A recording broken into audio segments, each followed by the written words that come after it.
maybe several days to a week ago, I like to sometimes use this tarot deck, the Dreams of Gaia Tarot, and I reached down next to my bed where the cards were just stacked, and I said, let me just pull a card. What's the energy of this time right now? What do I need to know? And the card I pulled was the Death and Rebirth card. That's really hard to see. I'm gonna also post a picture. There we go. So this card, as you can see, symbolizes both death and rebirth. And I've been thinking about this so much relating to this time of year, what we're going through.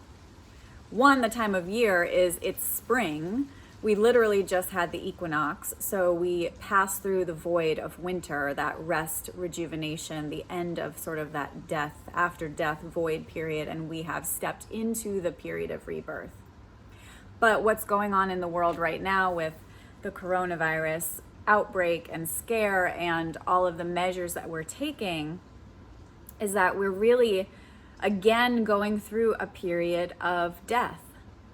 I don't just mean physical death. I mean, we're going through sort of a societal dark night of the soul, which I'm going to talk more about, where things are ending. The way of life as we know it is ending and changing. And first, before I continue with that, I want to read to help understand, if this is a new concept to you, the cycles of life, death, and rebirth. That following death always comes a period of rebirth.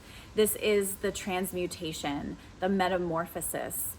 The caterpillar is completely gone, basically dies, before a butterfly emerges. It's a transmutation. I've been thinking about it a lot in this time, not to diminish what we're going through, not to say it's not a big deal, it's just a death and rebirth. I'm not saying that at all, because death is painful. Death can be violent. It's super uncomfortable. So it's not to diminish anything we're going through, because it's terrible. But it's to bring maybe a different perspective of what we're going through globally and societally, and then probably individually as well. So first, I'll just be reading the notes from this tarot card, the Death and Rebirth card. The key words are endings, beginnings, cycles, transformation, transmutation, change, and growth. Key phrases: let go of the past. The future is unknowable. Change is unavoidable. There is no going back. Allow yourself to mourn. Death and rebirth is a gradual process. Shed your skin. The dark night of the soul. Allow innocence to be reborn. Focus on the short-term future and a change in beliefs, attitude, or behavior. Just those key phrases. You could write, think, journal about those forever. And the fact that I just pulled one card and this was it really boggles my mind. Or it doesn't, because I know that's how this magic works.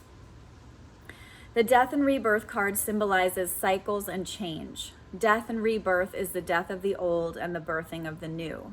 It is time to let go of the past and turn to face a new and unknown future with the awareness that there is no going back.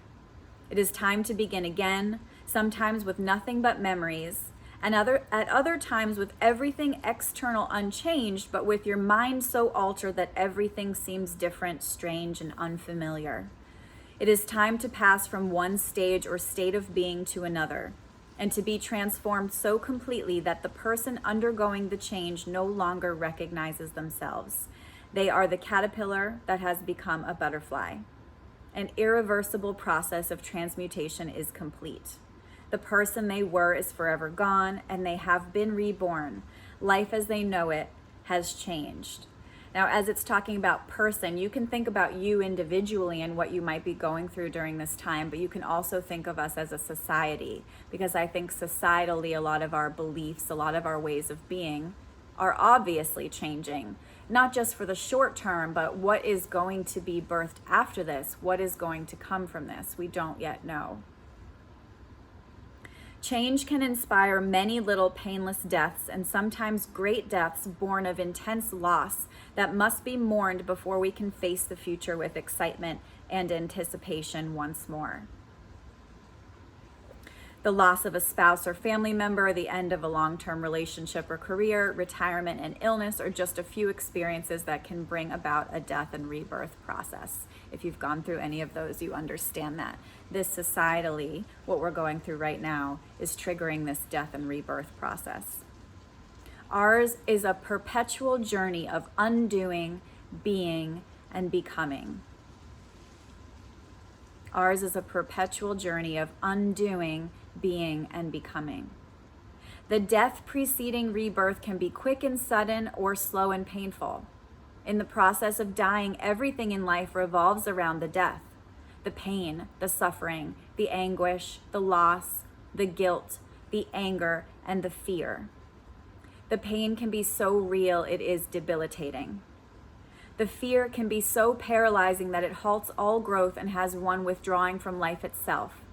We can cycle around analyzing, questioning, preventing our wounds from healing, refusing to accept that life has changed and there is nothing that can be done to restore it to what it was.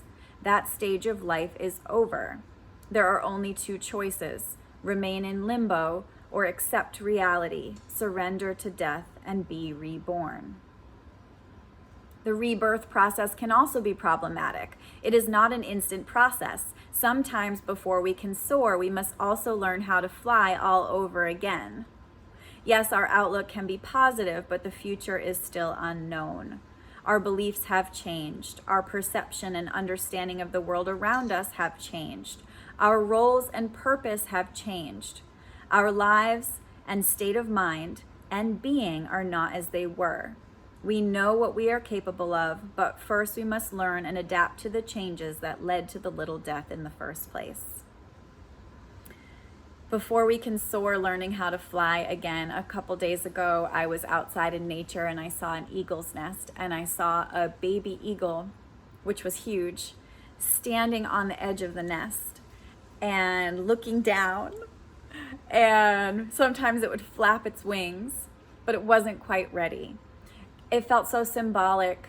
I related to it personally, but also as a society, we are on this major precipice of change that is brought about by this traumatic experience of a death, right? A symbolic death. Yes, people are actually physically dying as well. It's manifesting physically. The death rebirth card is all about renewal, regeneration, and new beginnings. Like the seasons, we are bound by a cycle of life, death, and rebirth. Like the planet we dwell upon, we experience seasons and stages: spring, summer, autumn, and winter. Spring is a time of new growth, summer a time of fruition, autumn a time of letting go and dying, and winter a time of dormancy and regeneration. Autumn and winter can inspire feelings of loss and fear. We fear death and change because we do not know what comes after. But the truth is that we do know. But we are so accustomed to life as it is now that the idea of anything different creates resistance. There is, however, no halting change, and just as we know and trust that spring will follow winter, we can know and trust that after death, we will be reborn. Death is just a gateway to a new reality, a new stage of your life journey, while rebirth is symbolic of an evolving and expanding consciousness. This entire explanation for me brings me a lot of peace. And like I said before, it is not to diminish anything we're going through or to say that it's not painful, because it's terrible. And I want to acknowledge the hardship that everybody is going through because of this. Some more than others, of course. And it's important that we allow ourselves to feel those emotions of that time. But this idea of death and rebirth gives us a new lens to look at this through. Can we be in this darkness and know that a change is happening? There's no doubt that change is occurring. We might not be feel ready yet to physically leap into it, but something is being incubated. some sort of societal change is going to come. It's the death before the rebirth. If you're having a hard time with this period in your life, or any period, this book is very helpful. Dark Nights of the Soul by Thomas More. And this book is talking mostly about going through a personal dark night of the soul, which is a death and rebirth process. It's when you go through a really hard time in your life and it feels like there's no getting to the other side. But ultimately, a change is occurring. And what Thomas More says is we need to allow ourselves to be in the darkness without trying to figure it out. Can you let yourself feel the stillness and be in that dark place and just feel what it feels like to be there, knowing that something ultimately will come from it, but not having expectation. And I'm not talking about trying to find the silver lining in things, which can be helpful as well. But know that this is a period, just like inside the egg, something is gestating, but we might not be able to see it and we might not know what it is. A couple of things I wanted to read is from Dark Night of the Soul. He says, your dark night is forcing you to consider alternatives. It is taking you out of the active life of submission to alien goals and purposes. It is offering you your own approach to life. You can sit with it and consider who you are and who you want to be. You can be fortified by it to stand strong in your very existence. You can be born again, not into an ideology that needs your surrender, but into yourself, your uniqueness, your God-given reality, the life destined for you. On an individual level, we can look at, okay, what changes might my life be calling for me, right? What needs to die? What belief that I've been holding maybe needs to die? What way of being maybe needs to die? Or just acknowledging what is dying for you right now in your life. For a lot of people, we are shifting our ways of being. Our priorities have completely shifted. So what is this calling you to step into in a new way?